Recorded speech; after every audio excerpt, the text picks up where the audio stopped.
Danes z mano Leja Mahnič, v bistvu coachinja za družinske zadeve, vse, kar se tiče partnerstva, otrok in tako naprej. Se ti zdi, da zdaj v zadnjem času se mi zdi, da so ženske zelo tako prebujene, da razmišljajo o sebi, ampak da smo šli v bistvu tudi na nek način v nek ekstrem egoizma, Vsi gledamo samo še na to, da bo nam v redu. Se pravi, ženska gleda, ne, zdaj si bom pa jaz vzela čas zase, zdaj bom pa jaz sebe začela negovati, ne glede na to, da mogoče že ima družino, ima partnerja in vse to je vsem treba na nek način usklajevati, Kako zdaj to? Jaz vidim to tako, S tem, ko so ženske bile dolga leta, bom rekla, zatirane, in je potem prišel tako znani feminizem, ki je potem mogoče to bilo lih kontra, ko mi enkrat začnemo delati na sebi, to se pravi, ko začnemo razmišljati o tem, da bi sebe pozdravili oziroma da bi začeli drugače živeti, se nam zgodi kaj, Prej smo bili na eni strani gugalnice, please me, to se pravi jaz temu rečem arhetip prostitutke, daš, dam, to se pravi, vedno smo mogli nekaj dati, zato da smo dobili nazaj, ko smo bili vzgojeni, To se pravi, ta notranji omejujoče jedrno prepričanje please me, to se pravi, naredi vse za druge, naredi vse zame, če govorimo zdaj o naših starših, in potem te bomo imeli radi in boš pač, okej. Potem pa, ko začnemo, se zgodi kaj? Seveda, ta se prevesi na drugo stran gugalnice, in smo potem tukaj. Zdaj bom pa samo jaz, samo nase bom mislila, in me nič drugega ne briga, In zato je tle ful pomembno, da imamo nekoga, ki nam pomaga čim prej priti v ravnovesje, To se pravi, da smo nekje na sredini te premice, Ker nasprotje egoizma je altruizem, To se pravi, po eni strani sem lahko velik egoist, naredim samo vse zase in ljudem to ni všeč, na drugi strani sem pa altruist, to se pravi, naredim pa vse za druge, in potem pri 40, 45 izgorim, Se pravi, ne eno, ne drugo, noben ekstrem ni okej, Se pravi, najboljše je, da smo nekje na sredini, da znamo poskrbeti zase. Ja, pač pomembno je, zakaj je pomembno, da znamo poskrbeti zase, je predvsem to, ko smo mi okej, pač vse se začne pri nas, spoštovanje, ljubezen, vse se začne s prvo osebo ednine, jaz. Ko jaz imam spoštovanje do sebe, ali pa do tega notranjega otroka, potem lahko spoštujem druge. In kar jaz imam, to lahko tudi predam otrokom svojim. Kar jaz nimam, jaz tega ne morem dati naprej. Se pravi, brezpogojna ljubezen se začne pri tem, jaz sama sebe brezpogojno ljubim, potem lahko brezpogojno ljubim tudi nekoga drugega. In v tistem primeru tudi lahko v resnici verjamem, da me nekdo ljubi, kar je tudi ful pomembno.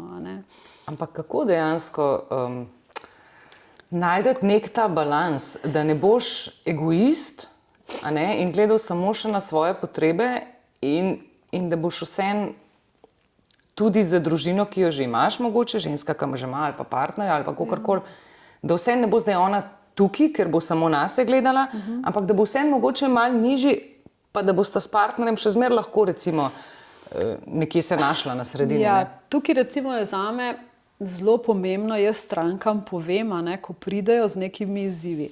Velikokrat k meni pridejo stranke z izzivi v vzgoji otrok. To se pravi, da imajo nek izziv pri vzgoji otroka. Da ima otrok nek izziv, recimo temu tako.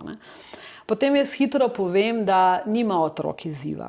Otrok je samo v bistvu zrcali dinamiko družine. To se pravi, otrok je krasen pokazatelj, da se nekaj dogaja v partnerstvu, v družini, kar ni lih najboljše, da bi se. Zato jaz zelo redko delam z otroci, čeprav sem specializirana tudi z otroci, delam večinoma s starši. In jih počasi naučim oziroma da vidijo, kaj se v otroku zrcali. Povem pa tudi vedno tako, ne glede na to, ali pride moški ali ženska, da je res zelo dobro, da pride tudi ta drugi partner. Tudi če mogoče samo na en kratek razgovor, zaradi tega, da se to zdravljenje lahko zgodi hitreje, je pa vedno tako, delam vedno večplastno. To se pravi, ko pride ženska, recimo, če ženska k meni, želi nekaj spremeniti, vedno greva počasi, pa večplastno, to se pravi, delamo njo kot njo, a ne? Se pravi, jaz imam izzive zaradi svoje primarne družine, a ne? Nimam v resnici izzive s partnerjem, partner je samo ogledalo, a ne?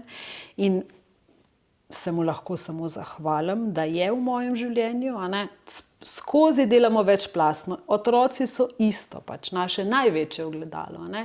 In ravno tako pritisnejo na tisti gumbek, ki je najbolj za pozdraviti, a ne? Normalno, a ne? In tudi fajn, da so, a ne? Tako gledamo v življenje kot bolj kot en peskovnik, jaz pravim temu, a ne? Mogoče malo tako pač smešno se sliši.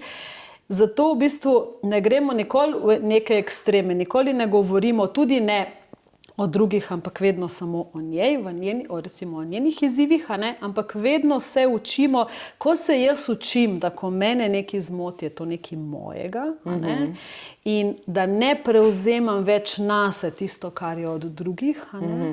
In to se potem pač zgodi, a ne, ta krog, da razumem, da tudi ko drugi odreagirajo, se pravi ali partner ali otroci, a ne, da to ni moje, ampak je njihovo, a ne. In tukaj se potem na vseh plasteh začne zadeva zelo hitro spreminjati, a ne. In dostikrat se zgodi, da partnerji pridejo, jaz z moškimi zelo dobro delam, jaz moram reči, tudi vsaki ženski povem, da so moški skoraj boljši klienti kot ženske, ker tako kot so lovili mamuta, a ne, tam je cilj in ga je treba uloviti in si naredijo strategijo. Točno to. A ne, tako v bistvu tudi tukaj, ko se enkrat odločijo, a ne, je potem v bistvu so zelo delovni, zelo v bistvu disciplinirani, ženska je pa nabiralka, ne, malo jagod, malo borovničk, malo, ne, gremo pogledati, če je še kaj, a ne, in se hitro potem zgubimo malo, ne. Tako da in z moškimi se dela pač na drugačen način, normalno, a ne, ker je tukaj pač, ker so drugačni in je prav, da so drugačni, a ne. Ampak se ti zdi, da je recimo ta feminizem in recimo zdaj gledaš na vseh teh družbenih omrežjih, pa tako vsi dajo neke napotke, kako se pravi biti egoist, kako o sebi razmišljati, kako če ti ne ustreza v partnerstvu, loči se, ne, dobivamo neke take, da je v bistvu na nek način lažje, če si sam, kot pa če si v partnerstvu, ne. Nihče pa zares ne uči, kako biti v partnerstvu, ker dejstvo je, da smo ljudje narejeni, da smo socialni, da smo skupaj, ne, tako, da je družina neka celica, pa tudi če sta to sama mama pa oče, mislim partnerja, ne. Zakaj je temu tako? Zakaj ne dajemo nekih napotkov, kako partnerja naj sobivata, da bosta oba še zmeraj v svojem stebru, ampak še zmeraj skupaj funkcionirala? Ja, jaz, porekla, pri svojem delu dam velik poudarek na to. Tudi dam velik poudarek na to, da mi sicer lahko zapustimo tega partnerja, naslednji, ki bo prišel, bo mogoče fizično drugačen, ampak na iste gumbe bo pritiskal, ne. Se pravi, nič nismo naredili, ne. Se pravi, tudi ko mi rečejo, ko pridejo ljudje pa rečejo, okej, jaz sem pač ločen ali pa ločen, a je zdaj boljše, da jaz ostanem sam, dokler se ne pozdravim, pa potem bo prišel pač nek človek v moje življenje. Jaz rečem pač tako, a ne, če bi zdaj šli na nek goli otok živeti sami, se ne bi mogla nobena sprememba zgoditi. Zaradi tega, ker mi se zdravimo in rastemo skozi odnose. Mi rabimo ljudi, ki so naše ogledalo, a ne. Samo dobro je, da se zavedamo, a ne, da ko nek trigger se sproži, ko se nekaj zgodi, da znamo iti vase, a ne, da znamo pogledati, kaj to je, a ne. To se pravi, neki nasveti, če ti tle kaj ni okej, se loči, za moje pojme niso ravno pametni, a ne. Po drugi strani je pa spet naša rana, kadar za nekoga rečemo, kakšen egoist je človek, a ne, ker je vedno fajn, to pač ste verjetno tudi že slišali, pa videli, pa tako naprej, a ne, kadar res na nekoga kažem, a ne, je večino prstov obrnjenih k meni, a ne. Se pravi, karkoli jaz govorim o nekomu, a ne, ali pa neko zgodbo, karkoli govorim sebe, nikoli v resnici ne morem govoriti resnice tistega drugega človeka, a ne. Pa se ti zdi, da dejansko te ločitve zdaj, ki so, da da prehiter obupamo na nek način. Ne? Ko pride do neke težave ali pa rečemo, joj, mi gre pa na živce, ker to pa to tako počne, ali pa ne vem, ne? Spet v bistvu kažeš na nekoga drugega. Ja, ker ne? smo, točno tako. Ja, v bistvu nam pa kaže našo rano. Ne, Tako, nažalost, se ti zdi, da potem premalo vlagamo v partnerstvo, da bi dejansko Ja, ostali veliko skupaj? premalo. Jaz vidim, da v Sloveniji, jaz sem trenirala večino v tujini, in je tam čisto nekaj normalnega, da greš k coachu. V tujini je to mogoče tudi boljše za moje kolege, recimo coache, ki živijo v tujini, je to lažje, ker oni to zelo hitro jim lahko tudi zračunajo. Lej, če ne boš nič naredil na to temo, ne vem, boš šel v ločitev, pa te bo to stalo, ne vem, 50 jurjev, potem te bo preživnina stala toliko, če zgubiš službo, ker ne boš v dobrem stanju, in daj rajši nekaj naredi, tako recimo pri moških, ki mogoče bolj pali ta razumski del. Ja.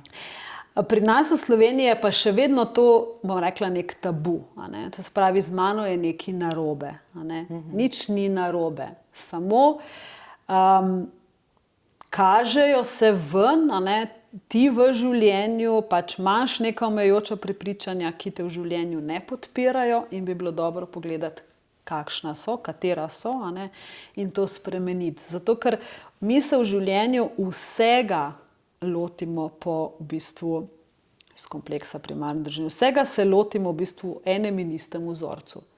Tako iskanja službe, tako premagovanja ovir, tako iskanja partnerstva, do tega, kako v bistvu seksamo, vsega. Vsega se lotimo na en in isti način. No, vse to mi je zanimivo, se pravim, ampak se mi zdi, da tudi to novo generacijo vzgajamo na tak način. Pač dejstvo je, da smo mi ogledalo, oziroma oni so naše ogledalo. In vidimo, da očitno mi to počnemo narobe, da želimo instant rešitve, da če je nekaj pretežko, rajš pa iti stran, ker tukaj se boš mogel ful bolj potruditi, tukaj se ti pa ne bo treba, kaj ti bo to sicer prineslo na dolgi rok, noben ne razmišlja, ker smo vsi tukaj in zdaj. Ja, v bistvu je to ful zanimivo, kar si zdaj rekla tukaj in zdaj. V bistvu nismo, ker ko smo mi tukaj in zdaj, lahko zelo dobro kreiramo. Tukaj in zdaj smo pa takrat, kadar gremo, ko smo zavestni v življenju. Se pravi, kaj to pomeni? Da jaz zdaj, ko sem tukaj s tabo, se pogovarjam, da sem zavestna, da čutim kavč pod sabo, da čutim, da mi je mogoče malo hladno, recimo, ko si umivam roke, da čutim vodo, kako po rokah teče, da zavestno jaz peljem moj dan. To se pravi, ko pride misel, se vprašam, ali je ta misel zame zdaj pozitivna ali ni, ali mi služi ali mi ne. To pomeni zavestno. Tukaj, to recimo, kar si pa ti izpostavlja, to je pa avtopilot. Avtopilota, pa naše nezavedno pelje. In to se pravi, delamo seveda vsak dan iste stvari, tako kot smo jih bili naučeni od rojstva naprej. In to je avtopilot. In zato prenašamo potem to naprej na svoje otroke. Plus tega, da je tehnologija, da smo skozi online, da smo skozi nafilani s ful informacij, kar potem prinese do tega, da otroci nimajo pravilnega v bistvu vpogleda v to, kaj življenje sploh je. In zato je tudi, bom rekla, to vse na hitro, ker so bombardirani s ful informacij, ampak to ni življenje. Ko bo prišla partnerka, se bo kaj dogajalo tudi počasi. Dostop do, bom rekla, ne vem, pornografije, ki je posneta predvsem za moške, je spet nek način, ki potem ne bomo zadovoljni ravno v partnerstvu, ker ne bo tako kot tam. Seveda, zato, ker je vsa družba pritisnjena, zato da potem pridemo do tiste tablete, nažalost. Zdaj, ko si že ravno o pornografiji, mogoče lahko tukaj tudi eno besedo rečeva, preden se prestavimo naprej na otroke.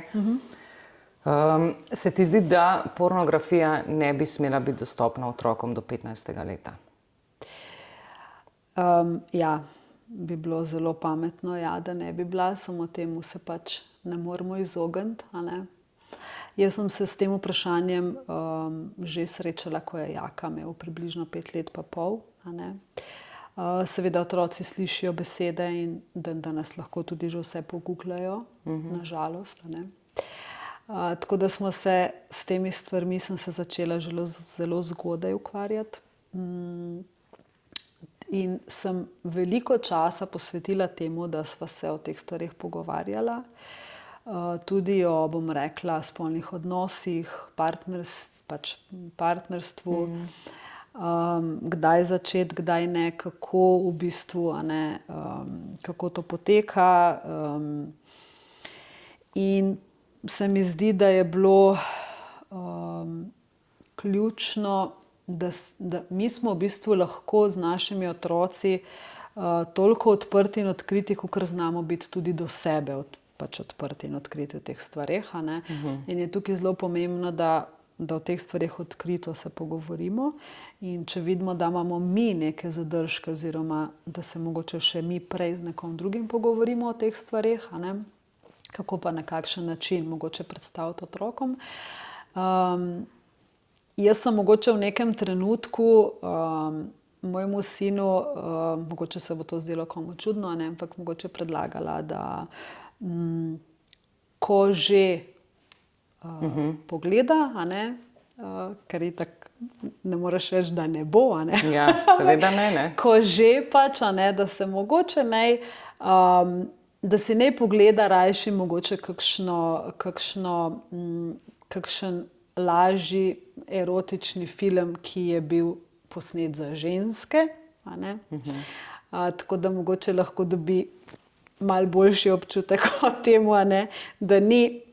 da smo si tudi pri teh stvareh različni, da neki pač ženski bolj odgovarja kakor moškemu, in da smo si tukaj tudi različni in da je to pač različno. Ampak ženske ponavadi ne upajo priznati, da gledajo pornografijo, medtem ko moški to zelo odprto priznavajo. Zakaj ženske imajo kar na nek način sram povedati, ja, jaz tudi kdaj pogledam kakšen pornografski film ali pa ne vem. Tako smo bili vzgojeni, mogoče tudi pač, se pravi, mi smo bili vzgojeni tako, se ve, kje je ženska, kje je moški, isto kot moški, ki ima več žensk, ki je v življenju imel veliko žensk, je frajer, ženska, ki je imela v življenju veliko moških, je, vemo kaj, da ne bomo uporabljali kakšne grde besede.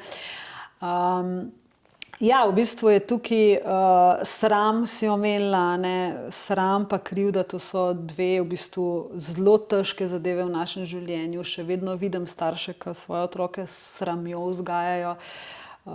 To so tudi, bom rekla, na način, to se pa ne dela, kaj bojo pa rekli, na ta način sram. Ja, v bistvu tako, pa da te ni sram, ker si to pa to naredil.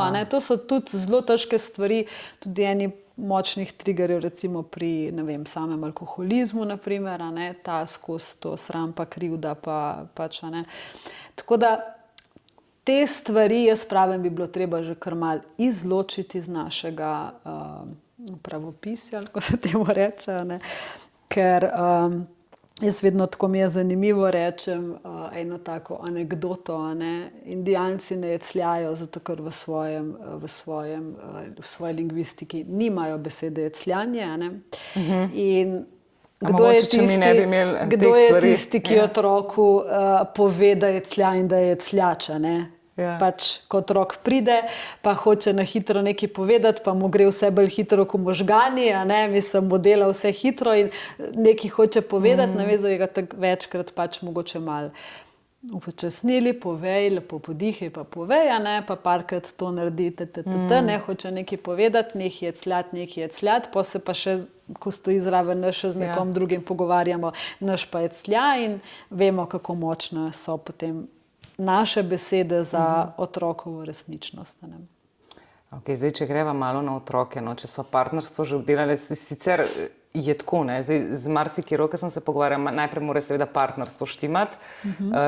Načeloma, glede na to, da obstaja neka šola za, šola za starše, jaz mislim, da je mogoče ta trenutni sistem čist na napačnem sistemu grajen, dejansko bi bilo treba čist drugače starše vzgajati, oziroma bi se mogli čisto drugače pripraviti na otroka, kot dejansko se. To, da ga znaš ti previti, to pač pride in to znaš. Ja, tako je. Premalo se ukvarjamo s tem, kako ga bomo vzgajali, kakšne so naše vrednote, ki so nam pomembne, da jih bomo tudi njim recimo dali. A to je sploh ta pravi način razmišljanja, da bomo mi njim otrokom dali neke vrednote, ker s tem že spet posegamo v njihov, ker se rodijo kot nek nepopisan list papirja in potem mi samo nalagamo svoje vzorce. Fajn bi bilo seveda, da partnerji, ki se začnejo odločati za otroka, tudi če mogoče še nimata težav, čeprav jaz pravim, da izzivi se kažejo že zelo zgodaj, samo ko imamo še rozasta očala na očeh, se jih malo potisnemo, tisto v umazanih nogavicah po tleh, ki jih mož kao pušča, jih je vedno puščal, kdaj pol to nas začne motiti. Ampak fajn bi bilo, da bi že prej prišli, oziroma šli nekam pogledati ravno to, kakšen imava odnos, kako imava postavljene vrednote, ker v bistvu problematika pri partnerstvu je ta, da jaz imam vrednoto družina, ti imaš vrednoto družina. Moja družina je in sva fajn za skupaj, če imava oba dva ful visoko postavljene vrednoto družina. Ne pogovarjava se pa o tem, da moja družina pomeni, da nimamo vsega pospravljeno, ampak se pa veliko pogovarjamo, objemamo, pa se imamo fajn. Tvoja družina je nič kaj dosti se ne pogovarjamo, imamo pa vse tipi-topi pospravljeno. In zdaj greva živeti skupaj in se te dve različne družine prideta skupaj in se začnejo izzivi. Najprej majhni, potem pa vedno večji. Tako da tukaj pač je to bi bilo fajn prej. Prej, to se pravi, preden se odločamo za otroka, ali pa ko se odločamo za otroka. In na ta način bi potem v bistvu lažje bili starši. Lažje, jaz pravim samo lažje bi bili starši. Lažje bi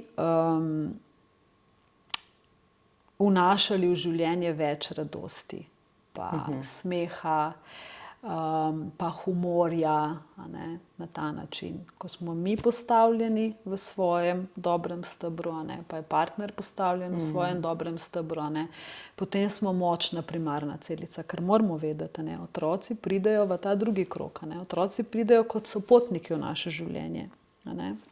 Se pravi, ta primarna celica, ki sta partnerja, mora biti močna. Je fajn, da je močna. In potem so otroci. Zdaj, če se tukaj v tej osnovni celici nekaj zgodi, je pa spet, bom rekla, tudi sem imela že primere, ko so k meni prišli partnerji, zato da sta se lahko normalno razšla. In zato da sta lahko ta razhod normalno skomunicirala z otroki, in da se lahko, da je na otrokih čim manj v bistvu posledic pustilo to. To se pravi, da sta lahko normalno se razšla in da še vedno lahko funkcionirajo kot družina, ker enkrat, ko imamo mi v bistvu z nekom otroke, smo vedno nekako neka družina, s tem, da je pač potem otrok malo pri meni, malo pri tebi, še vedno je drugačna dinamika. Tako je drugačna dinamika, samo ampak tukaj se mi zdi recimo največja težava ravno to, da recimo, ko partnerje začneta, na začetku, tako kot si rekla, je vse lepo in se imata rada in ne vidiš tistih razmetanih štumfov, ne vidiš ne vem česa vsega, ker ti takrat to ni pomembno. Potem s časoma te to začne se motiti, ampak ženske velikrat, vsaj tako kot se pogovarjam v družbi, rečejo, ampak to bom jaz že zrihtala pri njemu, to bom jaz spremenila pri njemu. Velikrat slišim predvsem, da ženske govorijo, moške ne slišim tega govoriti, ampak ženske pa velikrat rečejo, bom jaz ga že zrihtala, pa ga bom mal, pa bom to spremenila pri njemu. Mislim, zakaj zares hočemo nekoga spreminjati? Jaz mislim, da mogoče, pa sem zelo laika, ampak se mi zdi, da mogoče tukaj nastane največja težava, ker želiš nekoga spreminjati in tukaj pol pride ta crash. A ne, moški ne želi si reči, jaz sem to že prej počel, zdaj te to začel naenkrat motiti. A ne? Ja, jaz recimo povem primer, ko jaz ko imam neko recimo šolo za starše, pa je tam ogromno pač, mam pa očetov, žensk, moških. Jaz rečem, tako pa ta primer z recimo nogavicami lahko dam, ne.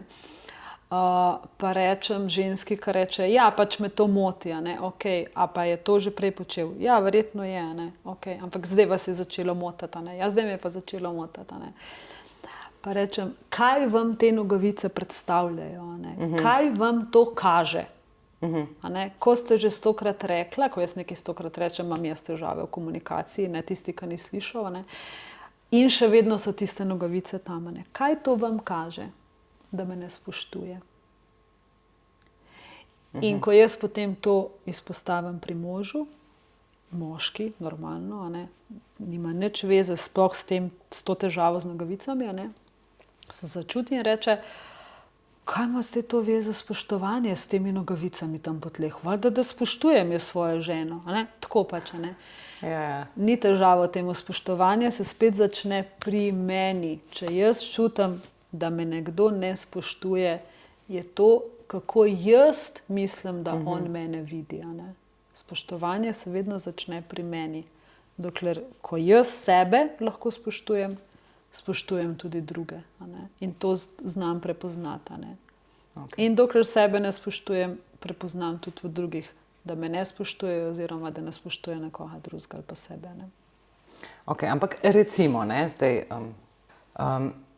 Kako recimo, zdaj če izpostavim en primer, ki smo ravno pri teh nogavicah, pa če jaz to refleksiram na otroke, recimo, moji otroci pridejo iz treningov domov, Okay.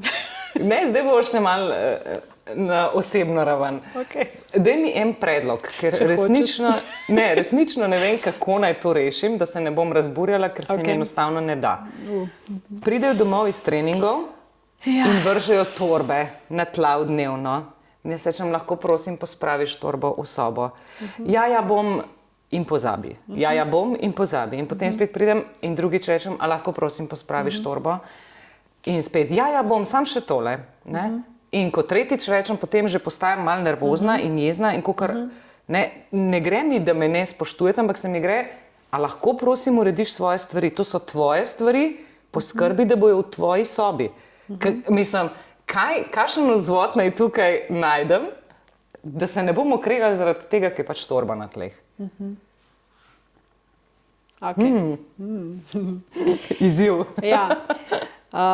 Zdaj tako bom rekla, jaz vedno rečem staršem, da je eno pravilo ful pomembno. Kadar otroci nekaj znajo delati sami, več to namesto njih ne delamo. Kar se redko katera mama drži. To se pravi, ko se otrok pri 3 letih zna obuti sam, zavezati vezalke, zapeti bundo, čeprav to traja pol ure, se vstanemo pol ure prej, več tega namesto njega ne delamo. Ker mu ob tem, da rečem, daj bom jaz, ki bo bolj hitro, damo jasen signal, ti tega nisi sposoben, nisi zadosti dober, to bi moglo biti bolj hitro, kar ni res, pač to je čista laž. In na ta način se to dogaja. Zdaj potem se pa zapnemo z otroci v igro. In to je vaša igra. Kdo bo nehal igrati to igro? Verjetno tisti, ki ne bi bil tukaj tisti, ki vodi proces. To se pravi, ti si skreirala to igro in to igro lahko samo ti prekineš. Na kakšen način? To vsak mogoče malo, jaz potem vodim čez neke tehnike, da najdeš nek svoj način, tisto, kar je tvoje.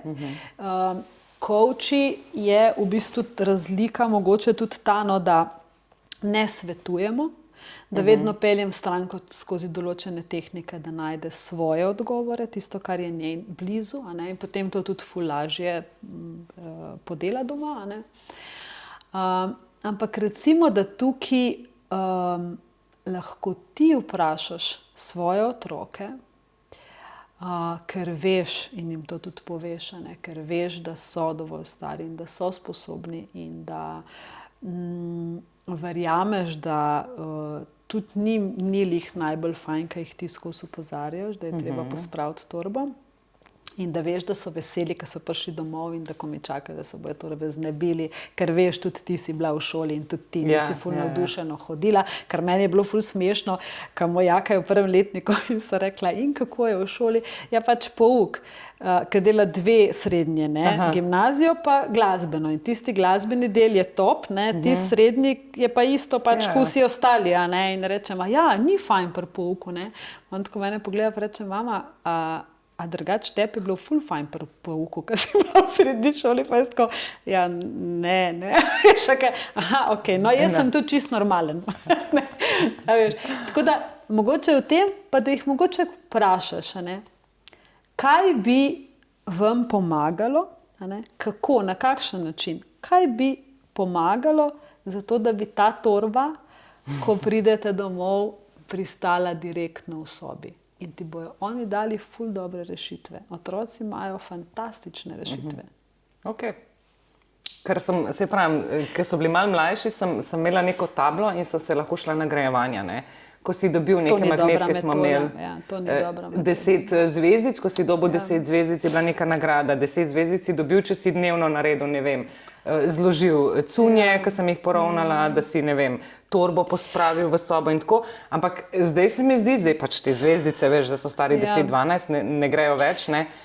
Zdaj pa moram nek drug način, ne? Zdaj pa je res že čas, da začneta to pospravljati, ne? Brez da opominjam. Nagrajevanje pa kaznovanje v bistvu niso dobre metode vzgoje. Aha, ne? To so tudi v šolah, v nekaterih celo še vedno izvajajo, v tistih, ki sem jaz delala treninge, ne. To je bila neka metodologija, mogoče, ki so jih tudi v šole hoteli pač uvesti to nekimi semafori pa tako. Ne, ker v bistvu s tem spodbujamo ta arhetip prostitutke, se temu reče, ne. Pač ti boš nekaj naredil, nekaj boš dobil, tako, a ne. To se pravi, ti ne ponotranjiš, zakaj ti to delaš to zaradi sebe, ampak ne, ti delaš to. To že pri dojenčku začnemo delati, ne. Kaj je sit, mu kaj rečemo? No, daj pa še eno žličko za nono, pa še eno za strica, pa že eno za sosedo, a ne. Ne, jemo zase, ne jemo za druge, a ne. In ne, tukaj se ta plizmi v bistvu, a ne. In zato je ful boljše, da gremo na to notranjo motivacijo. S tem gradimo zunanjo motivacijo. To se pravi, da bo otrok, notranja motivacija, bom rekla, je bolj s pohvalo, to se pravi, da gremo že z nekimi usmerjeni, a ne, z nekimi pohvalami, konkretno o tisti situaciji, ne da rečemo, kako si priden besedica nič ne pomeni, oziroma če pogledamo, kaj to pomeni v pravopisje, se bomo zgrozili, ne želim, da je moj otrok priden. A ne, to se pravi, konkretno o tisti stvari in da se naučimo vzgajati to notranjo motivacijo. Ne. Se pravi, ti to delaš zase, povej mi, na kakšen način bi tebi jaz lahko pomagala, a ne, zato da bi ti prišel potem do nekih svojih rešitev. A ne. In isto potem jaz stranke učim, da na tak način delujejo tudi z otroci. A ne. Ker otroke mi velikokrat vidimo kot, ne vem, neka nepopolna bitja, še ne zastopijo. Veliko zastopijo. Vsega, ker pridejo najstniki k meni, pa starši, pa se jaz z najstnikom pogovarjam, ker z najstniki delam, a ne. Pa se starši pogovarjam, tukaj eno veliko brezno, ne. Kaj najstnik razmišlja, kje že on je, pa kaj starši o svojem otroku mislijo. Se pravi, recimo, če dava en primer, v primeru, da, ne vem, otrok moj pospravi to torbo, jaz rečem, bravo, pospravil si torbo, ali kaj rečem, pač ne rečemo priden, ker si pospravil, ali pa super, ne, v bistvu tako, grem na dejanje. Tako, najprej boš naredila to, kar sem ti prej rekla, a ne? Potem pa, ko bo to naredil enkrat, dvakrat, boš rekla, saj sem vedela, a ne, da je to, da je itak, valjda, a ne, da ti to zmoreš, mislim, da je to easy peasy, a ne. Ko bo pa to naredil četrtič, petič, več tega ne boš govorila, ker je normalno pač, da je to nekaj, to je rutina. Tako, ko bo del njegovega dneva, a ne. in boš več sodelovala in se angažirala pri drugih stvareh. To se pravi pri temu connectionu, pri gojenju odnosa, da ne boste rabili te igre za to, da on dobi tvojo pozornost. Ampak jo bo dobil drugje. Jaz mislim sicer res, da se vse mame srečujemo s tem, no, da se v bistvu največ v dnevu se sekiramo, obremenjujemo zaradi tega, ker tam nekaj leži, tam nekaj drugega leži in se nam zdi, da moramo mi zdaj to vse pospravljati in potem smo skozi nejevoljne, pa še tega moram še to pospraviti, ker on zdaj tega ni. A ne? In se mi zdi, da mogoče z nekimi temi tehnikami, tako kot si rekla, da saj neke osnovne stvari, ki jih mora otrok narediti, naredi in se mogoče tudi mi s tem razbremenimo. Ne? Kako pa recimo... Ja, samo še nekaj bom te tukaj ustavila. Pa tukaj moramo še nekaj imeti v mislih, a ne? Da ni ok, da mi razmišljamo, da tudi otrok bi na tak način mogel razmišljati, ker to ni naravno. A ne? Sploh, ko je potem star, ne vem, 10, 11, 12, je normalno, da njega ne briga, če tam posoda ni pospravljena. Ne? In je normalno, da njega ne briga, če ne vem, pač, a ne, nekaj drugega ni narejeno, ne vem, cunje niso v sobi zložene, a ne? Ker je to normalno naravno. A ne? In jaz vedno pravim, ko mi opisujejo najstnika, če mi tako opisujejo najstnika, ne, je ful pedanten, vse pospravi tam, vidi, tralala, obsesal, vse je v redu, jaz sem tukaj takoj rdeča lučka zažmiga. To nekaj ni v redu, a ne. Mislim, najstniška leta so zato, da se mi odcepimo od staršev. Se pravi, je normalno, da se staršem na nek način upremo, ne. Se pravi, da tukaj, a ne, da je normalno, da jaz ne razumem ga, ker on je sam proti celem svetu, ker tako možgani njegovi tako delujejo, ne. Se pravi, če se otrok v puberteti upira, to ne pomeni, da smo mi v vzgoji nekaj zafrknili, ampak je to normalen proces. To je normalen proces. Ja. No, sej tukaj recimo v puberteti se mi pa sploh zdi, da otroka ne razumemo, da se sploh veliko recimo ukvarjamo s tem, ja pa kaj se ti zdaj greš, pa kako zdaj ti to misliš, pa zakaj se zdaj odgovarjaš, zakaj si zdaj kar nekaj vzkipljiv, a ne? Se mi zdi, da se takrat zelo veliko poglabljamo in izpostavljamo njegove pomanjkljivosti. Tako, ne? Ja, ampak normalno, to je čisto normalno. Ja. On takrat gradi najbolj močno, v bistvu najbolj takrat gradi svojo identiteto. Če smo mi prej mu dali dobre temelje, a ne, bo v bistvu to odcepljanje, a ne, mogoče bolj lahko, ne, z manj, kreši, bojo tudi tej. In je to normalno, a ne, on gradi svojo identiteto in se od nas odceplja. In tukaj, če smo mi dali prej dobre temelje, tukaj mi samo oddaleč, a ne, opazujemo in malo mogoče, ne, da je vse ok, da ne bi šlo to predaleč. A ne. In ko otrok gre iz najstniških let, ne, se pravi, da je odrasel, 20, 21, takrat bi že mogel biti vzpostavljen odnos, ne več mama, otrok, ampak v bistvu, če jaz pri mojem odnosu rečem, a ne, se pravi Leja, Jaka, a ne, dve odrasle osebe. Tukaj je pa zdaj en izziv, a ne, ali smo prijatelji, se pravi, ali sva mi dve prijateljice, ali pa nisva. A ne? In to, ko ljudje govorijo, ja, z otrokom ne smeš biti prijatelj, otroku ne smeš biti prijatelj, jaz vedno vprašam, kaj pa, sovražnik? Ok, ampak prijatelj verjetno v kasnejših, tako kot si rekla, ne pa pri 10 letih. Ali... Vedno smo prijatelji, ker se imamo radi. Ampak, a veš, prijatelji, zdaj tukaj se mogoče ne moram čisto strinjati s tabo, je res, da jaz nisem strokovnjak. Ampak meni se zdi, da, tako kot si prej rekla, starš vodi igro pospravljanja, ne? Torej, jaz vodim na nek način, ni nujno, da bom pač, ne, da on meni zdaj ni podrejen, ampak jaz vodim to igro. In se mi zdi enako skozi vzgojo. Jaz vodim to vzgojo. Absolutno moram poslušati otrokove potrebe. Ne govorim, da ne, da moram pač da je samo moje, mora zmagati. Tudi jaz se veliko pogovarjam, ok, kako bi pa ti to naredil, če misliš, da moje ni v redu, kako bi pa ti, pa pol reče, ne vem, tako pa tako. Ok, pa tako naredi, saj ne rabiš zlagati majice tako, kot jo jaz, lahko jo samo tako. Vse tako se pogovarjajo prijatelji, a ne? Ja, ampak prijatelji se včasih tudi so nespoštljivi. Razumeš, ker recimo, no, kako naj ti to povem? Okay. Ko otrok reče nekaj žaljivega staršu. Kakor, kdo pa ti misliš, da si? Ali pa, kaj se pa ti greš? Moje mnenje kot starši še zmeraj, da se ne morava tako pogovarjati, ker tudi jaz tebi tega ne govorim. Kdo pa ti misliš, da si? In se mi zdi, meni recimo se to zdi nespoštljivo. Zdaj pa tako bom rekla. Spoštovanja se mi otroke spoštovanja učimo s spoštovanjem. Ja, tako. Se pravi, mi spoštujemo otroke. Zdaj, dobro je, da se vprašamo, kdaj smo kaj naredili oziroma kdaj nismo bili spoštljivi do otrok. Ker je tukaj so lahko tudi velike razlike med neko identifikacijo nekega spoštljivega ali pa nespoštljivega. Ne?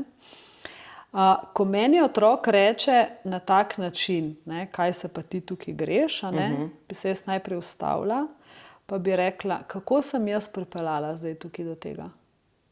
Jaz sem pripeljala. Tukaj ni, da je otrok nespoštljiv. Jaz sem pripeljala ta odnos, ta proces, to, kar se je zdaj dogajalo in grem pogledat, kako so se stvari peljale za nazaj. Ne? Kako smo prišli do te situacije tukaj. Zato se ustavim in spet pogledam sebe. Jaz sem tista odgovorna. Jaz sem vedno pač odgovorna, ne? Za odnos, ki ga imam z otrokom ali pa najstnikom. Vedno je na meni odgovornost. Ne? Ker to tudi pač tako je. Otrok nima izbire, ali vstopa z mano v odnos ali ne. Vedno avtomatsko odstopi. Ampak tukaj že pa ne moramo govoriti o prijateljstvu, ker prijateljstvo je enakovredno.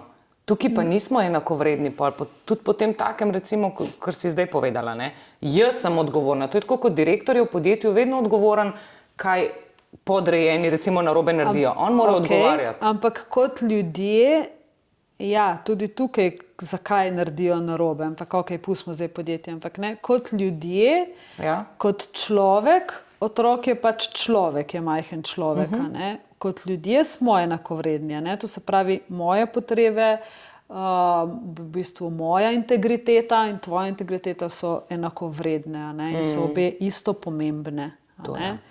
To govorimo, to prijateljstvo govorimo, ne. Se pravi, da se imamo radi, da se razumemo in da en drugega pač podpiramo. In obvarujemo pred določenimi stvarmi, ne. Tukaj, če bi meni recimo otrok tako rekel, ne, bi se jaz vprašala, kako sem jaz do tega pripeljala, ne, in kakšno stisko on zdaj tukaj izraža. Kaj se dogaja, ne. Spet ne bi šla ne bi se ozirala na te njegove besede, ki so bile v bistvu samo besede, ki so bile samo besede, da on izrazi neko svojo čustveno stisko, ker če se mi zdaj zapnemo za te osebe, da te besede, gremo mi v čustveno stanje, se pravi, gremo v jego stanje otroka, udarimo nazaj in tukaj bo zmagal močnejši otrok. To smo mi. Ne? So dva otroka, ne? Bo zmagal močnejši otrok in to smo v tem primeru starši. Ne? In tukaj to je zapaziti, ne? Da to preskočimo, ne, to neko obnašanje ali pa besede, ki nam niso všeč, ne, ampak da gremo pogledati zadje, ne, in da rečem, tukaj je neka stiska, tukaj se je nekaj sprožilo pri mojem otroku zadje, ne, kaj to je. Ne, to je meni. Se pravi, če te prav razumem, otroka najbolj lahko ranimo skozi njegovo odraščanje s tem, ko gremo mi v ego oziroma v svojega ranjenega otroka, ko se mi gremo v tisto pozicijo. In v bistvu reagiramo na enak način kot oni, ne? Kot neki cepetavi, jezni otroci. Tako, ja. Ali pa nas je strah, ali pa kakorkoli. Ja, točno tako. Ja. In se ti zdi, mogoče še za konec, da je danes ravno toliko psihičnih težav pri otrocih, pa recimo zdaj, ko poslušam pa veliko teh motenj, raznoraznih, tudi v šoli, ne bom sploh izpostavljala, ker je res toliko različnih enih vedenjskih motenj, kjer je tudi ful za biti pazljiv, ker tudi tle ima veliko besedofarmacija, ne, in vemo pač, kako se te stvari na žalost danes dogajajo, ne. Ne, jaz še vedno trdim in imam primere, ko sem delala starši, ko so se zelo velike kompulzivne motnje in tako naprej popolnoma izginile same od sebe, ne. Ne, jaz pravim, otroci so taki, kot jih starši potrebujemo.